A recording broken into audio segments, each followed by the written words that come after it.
Welcome back to Windows on Advent. We consider today, continue considering Isaiah 60 and associated passages. Nations will come and bow down before you.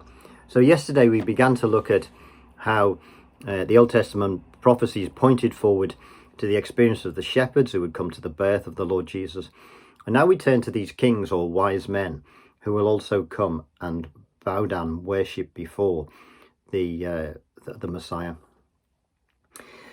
Yesterday we read from Isaiah 60, and at the end of that passage, nations will come to your light and kings to the brightness of your dawn. Kings to the brightness of your dawn. Nations will come, kings will bow down.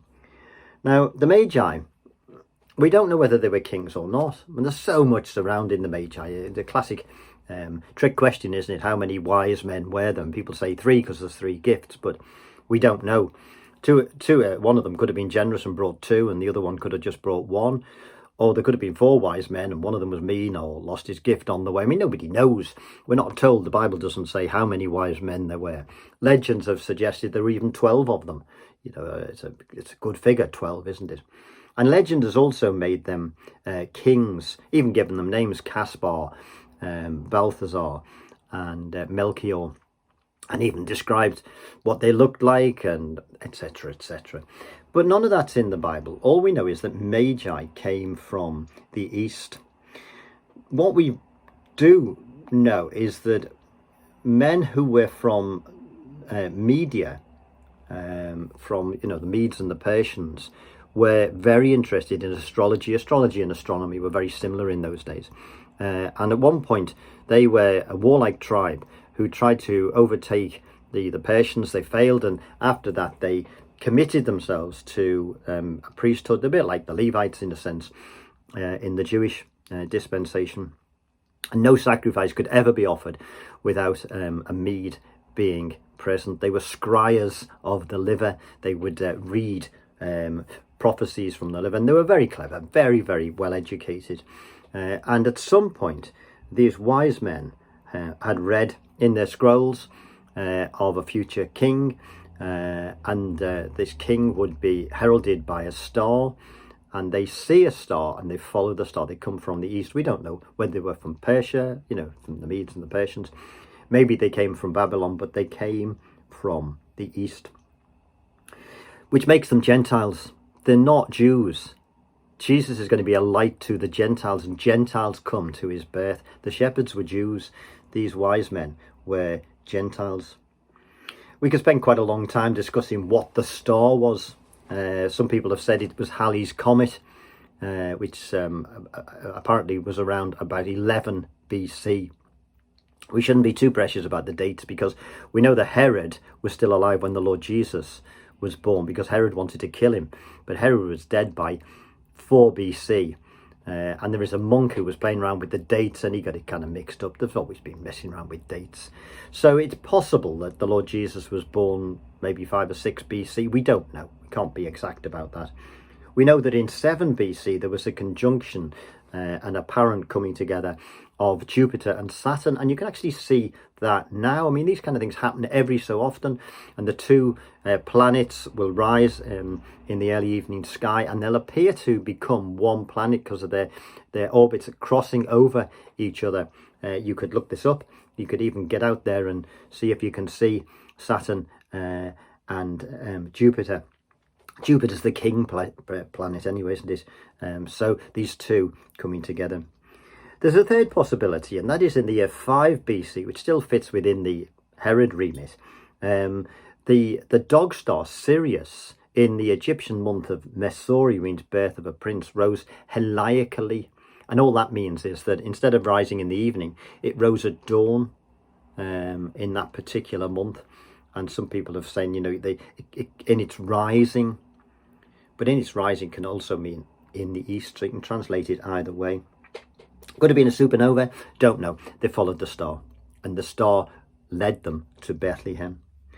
In Isaiah 49 we read, "Kings will see you and rise up, princes will see you and bow down, because of the Lord who is faithful, the Holy One of Israel, who has chosen you. These Old Testament prophecies about kings coming to the birth of Messiah. In Psalm 72, the kings of Tarshish, of distant shores, will bring tribute to him. The kings of Sheba and Seba will present him gifts. All kings will bow down to him, and all nations will serve him. And then it says, may gold from Sheba be given to him. Now we remember that the Queen of Sheba came to Solomon with gifts, and when she met him, she was amazed at his wealth, but also at his great wisdom. She brought vast gifts too, didn't she? Psalm 60, we've already read about, arise, shine, your light has come, nations will come to you, kings will to the brightness of your dawn, which fits in with that idea that the star maybe was in the month of Mesori in the Egyptian calendar.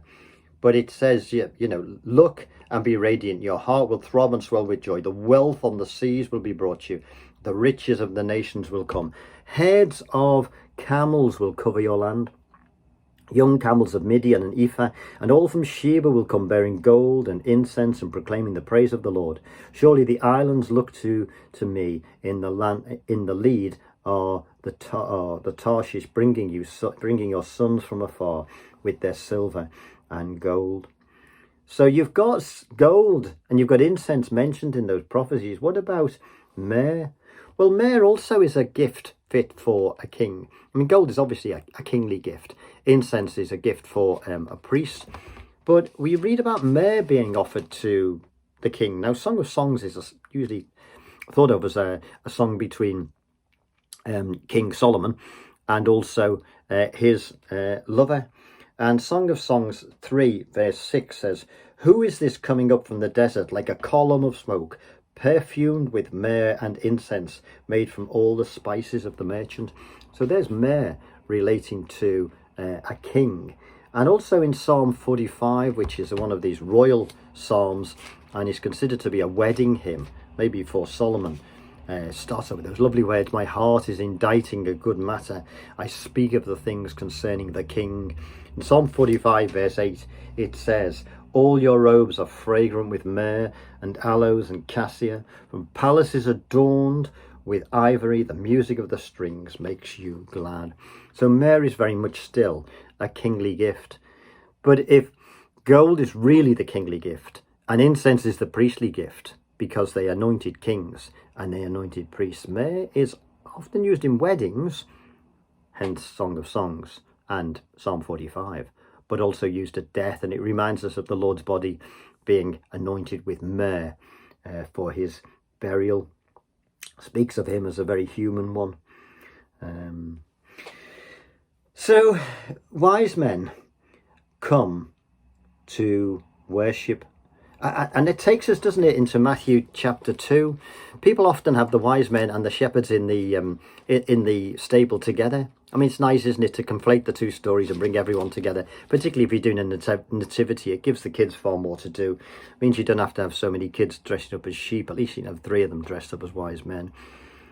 But in Matthew 2, they come to the house.